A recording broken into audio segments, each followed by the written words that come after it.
Ay sinabi ko Di nung reality simula. yan. Oo, Walang lalaki makikipag-deal ng ganyan, magle-lay down ng cards sa May kanya. ending. May ibang nangyari yun. Okay, ito ang cards ko ah. Oo. What? Peace out, baby girl. May Kaya ibang nga sabi ko, babae dito. O kung Hindi, reality pero lang, di ba hindi hindi naman nag-work ano? yung lay down ng kaya cards. sabi ko hindi ako ang tamang partner sa iyo, hindi ko ang tamang partner sa akin. Kaya nga may mga groups na okay, 'di ba? Siya para dito. Okay, Yung wait. baby girl na to para Pero sa hindi kanya. naman- Hindi, diba? let me ask you a question na different na hindi about yourself. Let's say may daughter ka. Kasi nag-iiba yung perspective ng mga tao pag anak na yung usapan Okay. right? So for example, may daughter ka, tapos meron siyang boyfriend, tapos nag-cheat yung boyfriend niya.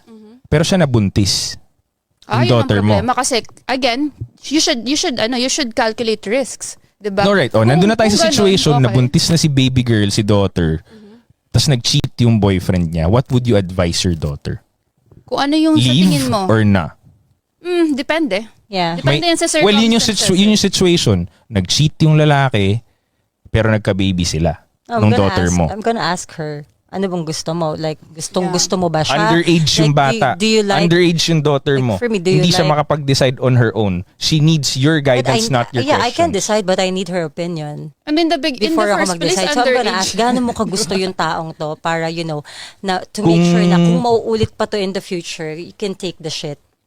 Kasi kung hindi mo naman siya ganun kagusto, they just let go. Kung gusto niya. Pero kung gustong-gusto mo talaga siya and you can see your future with him and you can see na kaya mo makipag-deal sa shit niya in the future, di go. Huwag mong let go. Bakit mo let go? Just because of one mistake, malay mo naman Yeah. hindi na maulit. Hindi naman lahat talaga ng tao pag nag-cheat yung Exactly. ginawa nila, hinihiwalayan nila. And Diba? di ba nga sabi ko, Assuming I give okay yung chance. lalaki. Oh, so I give assuming chance. Assuming okay yung sa'yo, lalaki. assuming okay yung lalaki. Okay yung lalaki. Kung anak ko yung babaeng yun, let's say ako yung tatay niya, sabihin ko sa kanya mag-stay ka. Mag-stay ka, okay naman tong lalaking to Yep.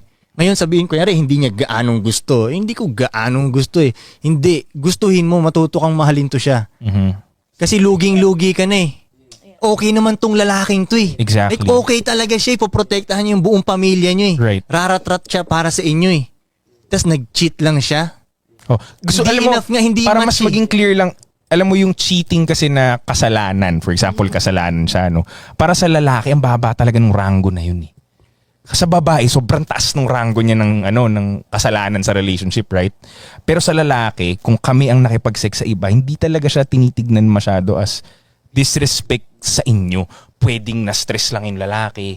Pwedeng halimbawa, all the times nung bata siya, hindi siya nakakakuha niyan. Mayaman na siya ngayon, magaling na siya, nakatry siya. Sobrang daming pwedeng reason na mababaw lang din Yeah, and that's na hindi mo kailangan i-anchor yung buong relationship nyo dahil pa- dun sa mali na yun. And that's the Kasi, reason I choose my partner, 'di ba? Ako yung nanliligaw kasi gusto ko buo siya.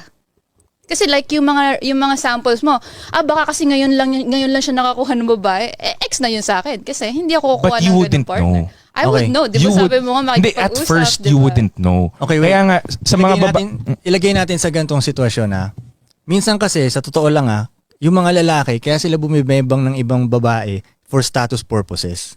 Ngayon, kunyari ikaw yung wife niya, hayaan mo nang tumaas yung status niya.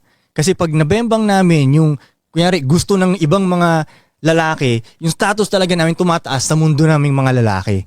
Lalo na sa aming mga lalaki, matindi ang hierarchy talaga. Doon nag-work ang mga lalaki, hierarchy. Hindi katulad sa inyo eh. Walang hierarchy sa inyo eh. Sa amin may ganun talaga. So kung yun makakatulong sa amin yun, na makikinabang di naman kayo bandang huli, hayaan nyo lang siya mag-cheat in peace. Kasi kadalasan ng, real talk lang, kadalasan ng rason talaga kung bakit, lagi namang about status lahat ng galawan natin eh. Di ba? Kaya nga tayo bumili ng magandang kotse para mas mataas yung status natin. Exactly. Labanan ng status lagi kasi doon tayo nakaka-survive. The more na mataas ang status natin, mas may chance na makaka-survive tayo. Pag mababa yung status natin, inapak-apakan lang tayo eh. So kahit pambababae pa natin, related pa rin sa status yan eh. Dahil nasasabi natin sa mga ibang homies natin, sa ibang dogs dyan, yo, nabembang ko yan. Palakpak silang lahat, ang taas ng status mo.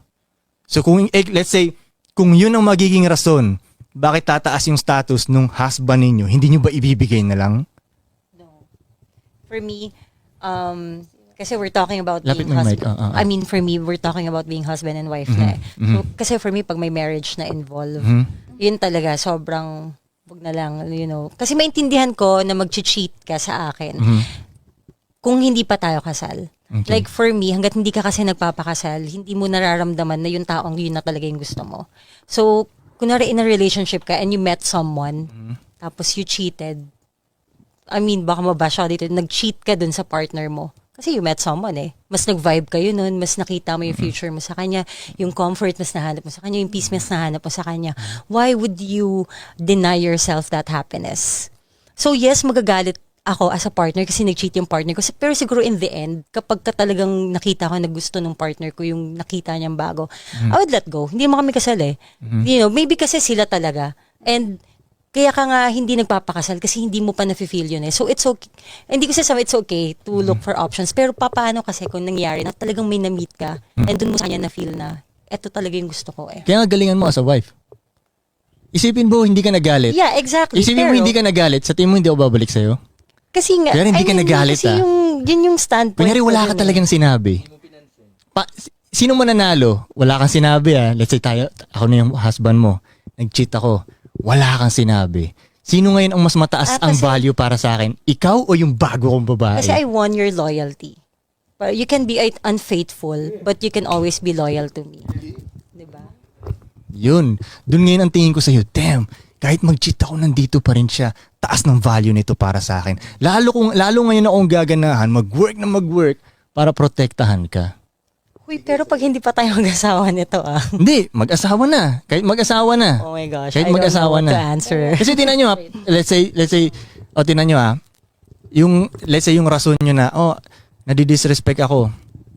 Kahit dun sa example ko na about status na. Tinan nyo, pakinggan nyo yung sarili nyo. All about sa inyo lang. Dahil Exactly. na-feel na disrespect ako, about sa inyo. Si lalaki, kinuha niya yung status na yun para kanino Bigger bandang picture huli. yun eh. Oh. Bigger picture pa rin, kayo pa rin makikinabang para makaprovide ako.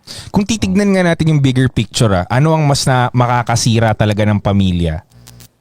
Pag nag-cheat yung husband o pag nakipaghiwalay yung wife? Pag nakipaghiwalay Ano ang yung mas nakakasira ng family dito?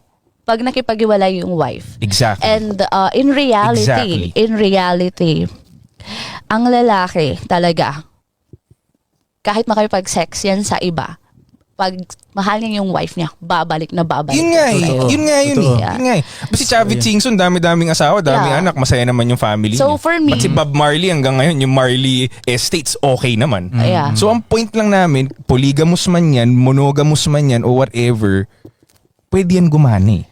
It will Alam mo work. yun? I'm not invalidating that it won't work. Joins parang mafia. Mafia. Mafia. Mafia.